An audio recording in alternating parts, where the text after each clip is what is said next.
আল্লাহ যখন এই পৃথিবী সৃষ্টি করলেন, পৃথিবীর মধ্যে ভাইব্রেশন হচ্ছিল, কাঁপাকাঁপি। আল্লাহ পৃথিবীর কাঁপাকাঁপি বন্ধ করার জন্য পেরেকের মতো পাহাড়গুলোকে পৃথিবীতে ঠুকে দিলেন, কাঁপাকাঁপি বন্ধ হয়ে গেল। এই দৃশ্য দেখে ফেরেশতারা বলে, ইয়া রব, পাহাড়ের এত শক্তি, আপনার সৃষ্টির মধ্যে পাহাড়ের চেয়ে শক্তিশালী কিছু আছে? আল্লাহ বললেন আছে। সেটা কি? আল্লাহ বললেন সেটা লোহা, কারণ লোহা দিয়ে পাহাড় কাটা যায়, ঠিক কিনা? লোহার কথা শুনে ফেরেশতারা অবাক। ফেরেশতারা প্রশ্ন, তাহলে আপনার সৃষ্টির মধ্যে লোহার চেয়ে শক্তিশালী কিছু আছে? আল্লাহ বললেন আছে। কি সেটা? আন্নার, আগুন। কারণ আগুন লোহাকে কি করে? গলিয়ে ফেলে। ফেরেশতারা শুধু অবাকই হচ্ছে।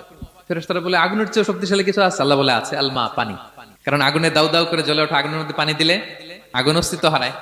ফেরেশতারা শুধু অবাকই হচ্ছে। তারা বলে, তাহলে পানির চেয়ে শক্তিশালী কিছু আছে? আল্লাহ বলেন আছে, আর রিহ, বাতাস। কারণ বাতাস পানিকে একদিক থেকে আরেক দিকে নিয়ে যায়। জলের মধ্যে বায়ুর উচ্ছ্বাস লাগলে জলোচ্ছ্বাস তৈরি হয়, ঠিক কিনা?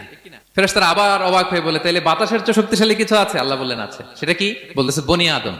ওই মানুষ শক্তিশালী যে গোপনে দান করে, এত গোপনে যে ডান হাত কি দান করলো, বাঁ হাত সেটা টের পায় না। পড়েন সুবহানাল্লাহ।